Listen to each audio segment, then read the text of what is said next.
in today's video we'll be looking at the the transformation of an exponential function, right? So remember, on our prior video we did the basics, or rather we did some introduction to our exponential function. We said the mother graph of the exponential function is given as, well, fx a raised to the power x, right? So now we want to look at what happens when we introduce some constant and some constants on our graph, or rather on our function. Okay, so let us start with the vertical shift, right? Let's first start with the vertical shift. Okay, so with the vertical shift, we introduce a constant k, right? So meaning our new function in that case would be fx equal to k a x, right? So the k, what does it do to the graph? Well, the k either stretches the graph, right? It either stretches the graph or it compresses the graph, right? It compresses the graph, right? So when you stretch something, you widen or you open something, meaning you increase something, right? So if you have a rope that is initially something like that, and when you stretch it, you widen the length of the rope, right? And hence that is what you mean by stretching something, you increasing the length, right? Or rather you widen it, right? And then when you compress, let's say you have a spring, something like that, of full length, and then when you compress, basically push the spring, you compressing the spring, right? And hence the spring now becomes compressed or elongated, right? Okay, so this is what you mean by compression. Okay, so now let us see what that k does to a graph when we stretch and when we compress, right? Okay, so the mother graph, let's say y is equal to 2 raised to the power x. Well, what if I introduce a 3? If we put a 3 there, so it will be 3 times 2 raised to the power x. Then let's say y is equal to a third times 2 raised to the power x. Okay, now let's see what will happen to the graph, right, when we introduce these constant numbers here. Okay, so we know our mother graph.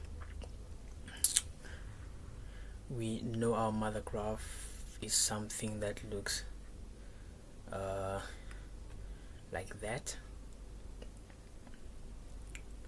something that looks like this, okay, with the y-intercept of 0 and 1, right? And this is my x-intercept. This is my x-axis here, and this is my y-axis, and so on. And of course, this will be my horizontal asymptote, right? So let's look at this one here, right? Let's first look at the one on the left hand side. Well, we still have this here, and of course that. So what will happen to the graph? So now listen to this. So if y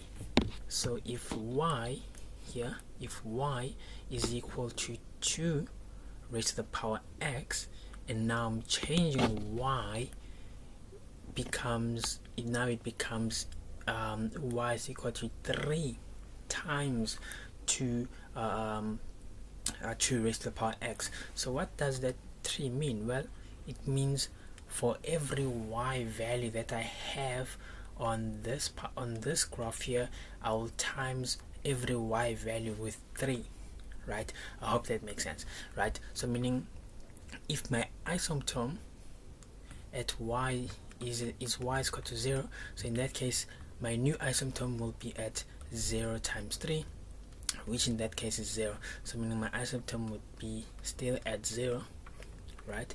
So my asymptote will still be at 0. Now my y-intercept will be at, well, for every y-intercept, well, here I have 1, right? So that will mean 1 times 3, meaning my new intercept will be at 3. So meaning I'll have my intercept there, and hence my graph in that case will be stretched in like that, right? So meaning my new intercept will be at 0 and 3.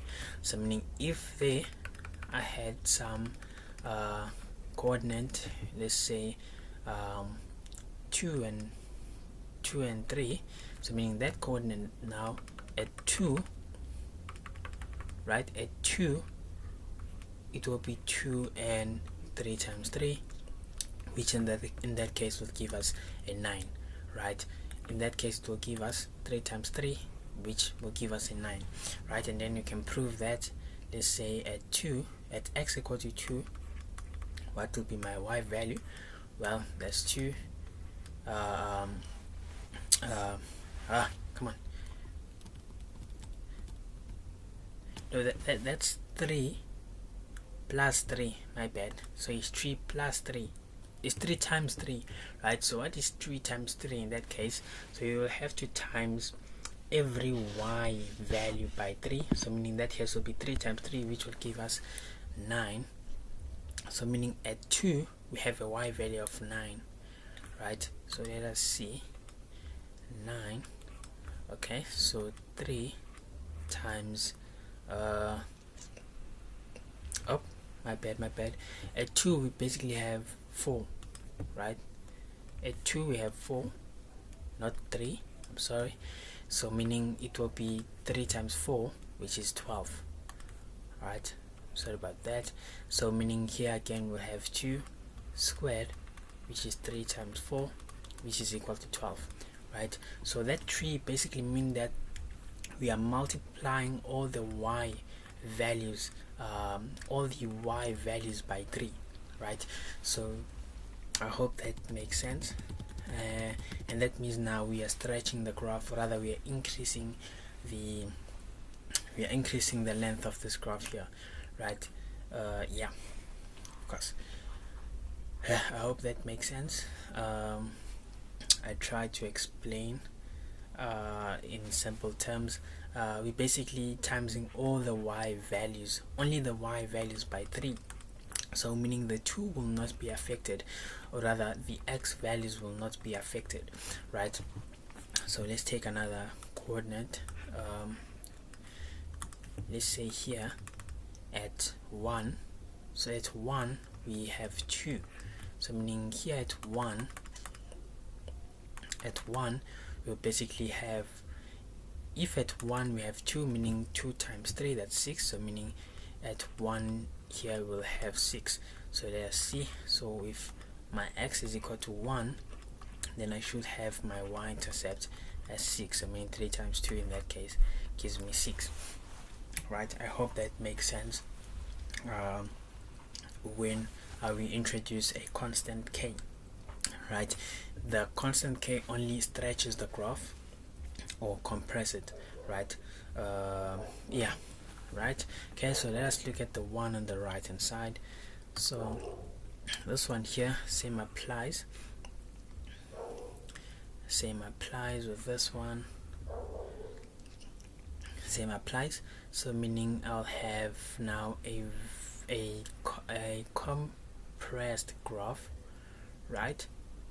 So meaning whatever, if my y value here, if my y-intercept is 1, so meaning in that case we'll say, well, 1 times a third, which in that case is a third. So meaning my new y-intercept will be at 0 and 1/3, and then here at 1, right? Here at 1, well, we had 2, right? We had 2, so meaning it will be 2 times 1/3, which in that case is 2/3, right? So meaning I'll have at y I'll have 2/3, and then at 2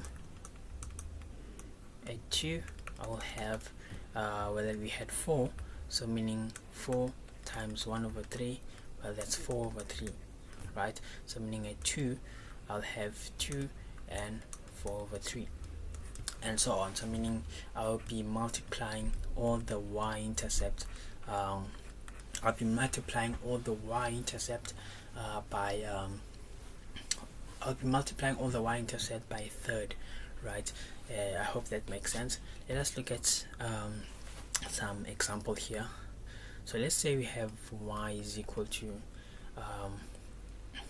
let's say 5 times 3x.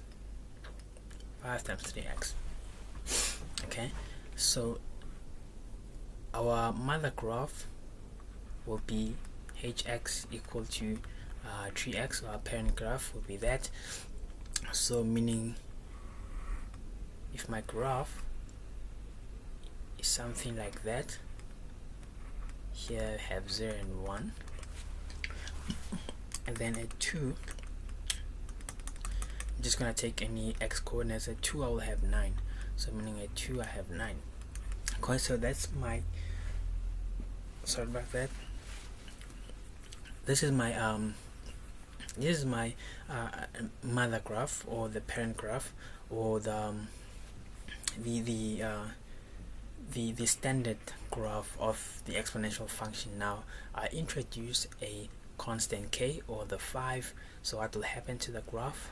Well, I'm multiplying all the y-axis, or rather I'm multiplying all the y coordinates with 5, right? I've been multiplying all the y coordinates with 5, so meaning in this case here I'll have if I have 0 and 1, so meaning this is my y and this is my x, so meaning I'll be timesing this 1 by 5, so meaning my y coordinate will be there. So in that case I will have I would have something that looks like that, right? And then here my coordinate will be 0 and 5, right? And then there 2, it will be 2, right? And then 9 times 5, that is 45, right? That is 45. So meaning this will be my function here, and you can see that it increased, right? It keeps on increasing, right? Yeah,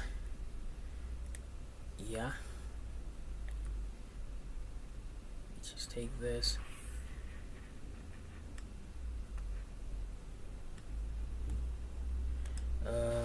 Okay, that's just, never mind. Okay, there you go. So this is what this constant k does to a graph. It basically increases or decreases, or rather shift the graph to the upside or to the downside. So it's basically a vertical shift. It's basically a vertical shift.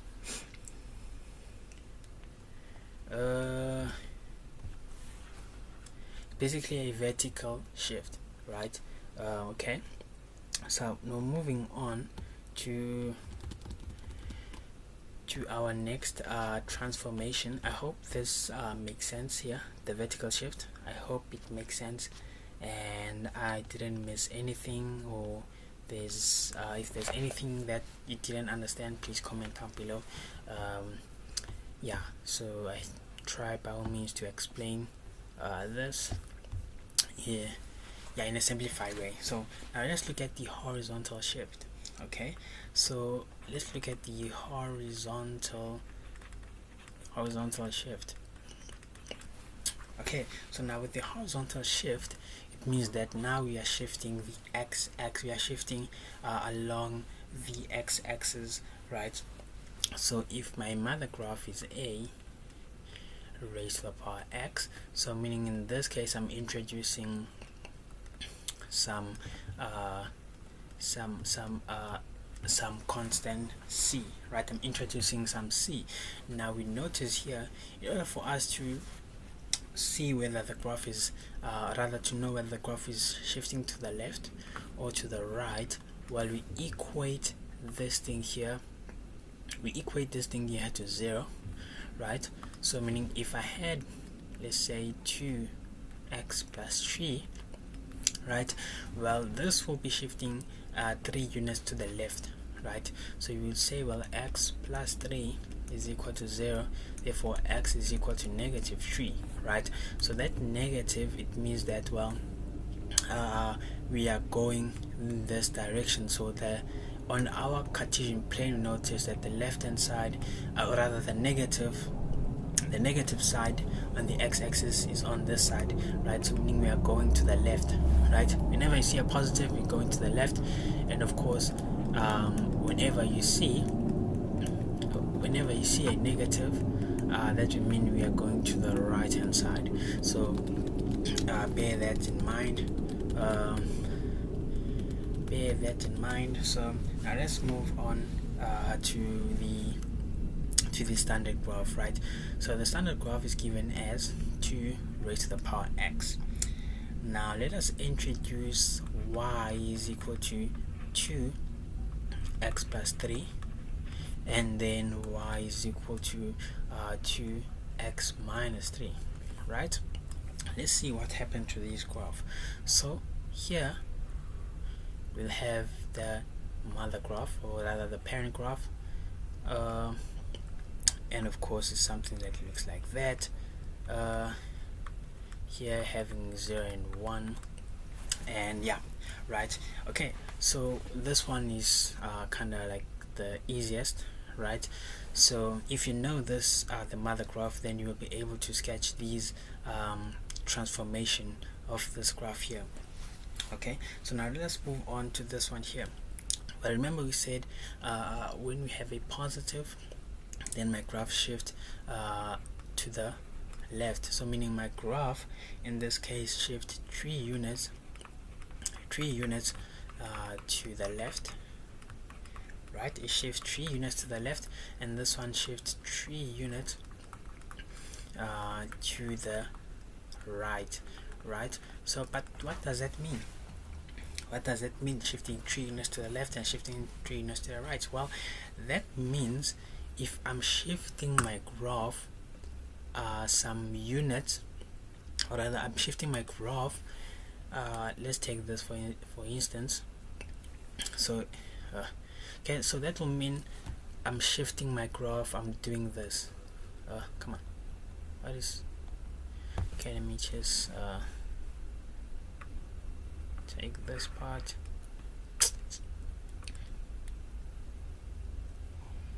here. Okay, so yeah, there you go. So I'm shifting my graph 3 units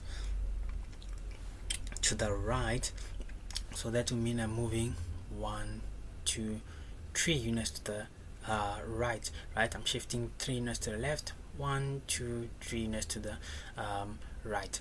I hope that makes sense. I'm shifting 3 units to the left, I'm going, well, 1, 2, 3 units to the 3 units to the left. So I hope that you saw what happened there. So I hope that you are seeing what is happening here. So that means that, okay, if at 3, let's say at 3 here, at x equal to 3, I have 3 and 8. That will mean if I'm shifting 3 units to the right, that will mean, okay, this 8, or rather the 3, I'll subtract that by 3, because I'm shifting to the left. So meaning whatever happens at 3 will happen at 3 minus 3, which in that case is 0. So meaning the graph, this graph here, as you can see here, if I move it, come on, okay,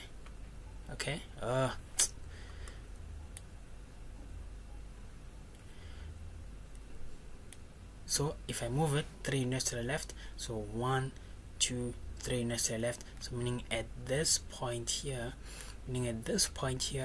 that's where I will have my 8. So because I've moved 3 units to the left, and then when we're moving to the left we're subtracting, when we're moving to the right we are adding, right?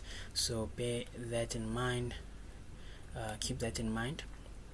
Okay, so now let us check this one out. Let's check this one out here. Okay, so we'll have this graph here. Let me I have this graph here. So meaning in this case I'm shifting 3 units to the left, so meaning at this point here, this we will say, well, -3, in that case here we have 0, so meaning whatever happens at 0 will happen at 0 minus 3, which is -3. So meaning at -3, so meaning at -3, that is when I will have 1, right? So -3 I'll have 1, so meaning here I would have -3 and 1. I hope that makes sense, because whatever happens here at my intercept, or rather at 0, will happen at 0 minus 3, because we are shifting to the left. So meaning will happen at 0 minus 3, which in that case is this point here. So here, then whatever happened at 3 will happen at 3 minus 3, which is at 0. So meaning that point, whatever happened at 3, we had 8. So meaning in this case here we'll have 0 and 8. So and hence my graph will be something that looks like that. I hope that makes sense, right? So what we did, we just shifted this graph 3 units to the left, 1 2 3. So you can see that at this point here, that's when the 1 is at, right? That is where the 1 is at, and the 8 is basically there. I hope that makes sense.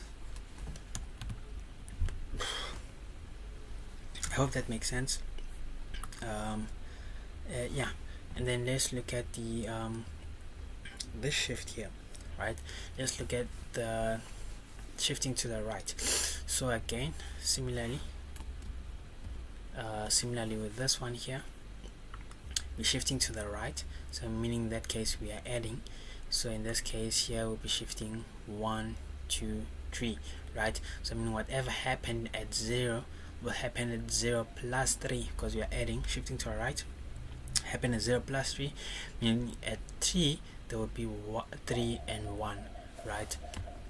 As you can see here from this sketch here, that this happened at 0, but now because we added the 3, that means, because now that we've added the 3, that means that we are shifting this 3 units to the right, and hence 1 2 3, whatever happened there will happen at 3 plus 0 plus 3, and hence that now will be 3, right?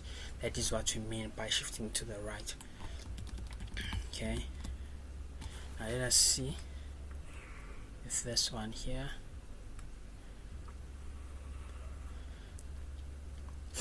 okay, so now what okay, so at 3 now we're having 1, or rather 3 and 1, right? So meaning at -3, what do we have? Well, we have 2, -3, well, that's 2 -6, I think, and that's 1 over 2 6, right?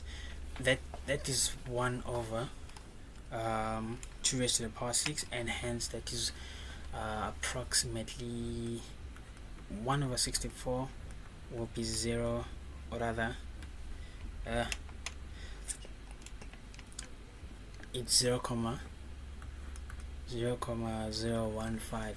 So meaning whatever happened at -3, will happen -3 plus 3, which will happen at 0. So at -3 we had this here, because if you substitute -3 you will have 1 over 6, which is 1 over 2 raised to the power 6, which is 1 over 64. And then here, so meaning this will be applied somewhere there, and hence my graph will be something like that, right? It will be something like this. So meaning here we have 0 and 1 over 64. 1 over 64. I hope that makes sense. Yeah. Oh, that's wait 2 x is 0.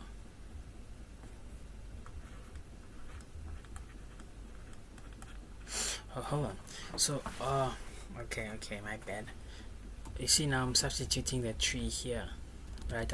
I was supposed to substitute the -3 there, right?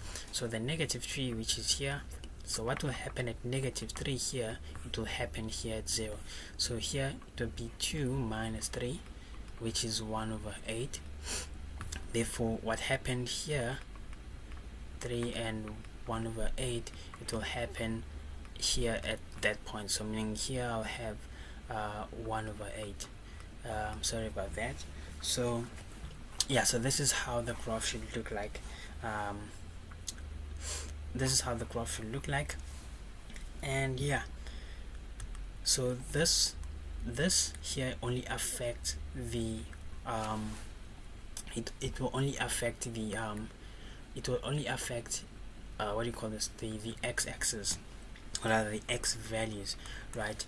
And this one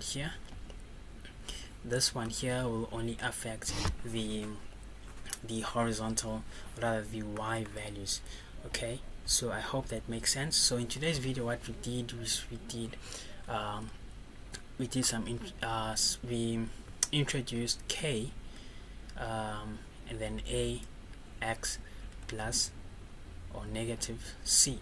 So that is what we introduced. I hope this makes sense here, because it is very important when dealing with this here. So in our next video, we'll be looking at some constant q, right, which again affects the horizontal asymptote, but we'll look at on our next video.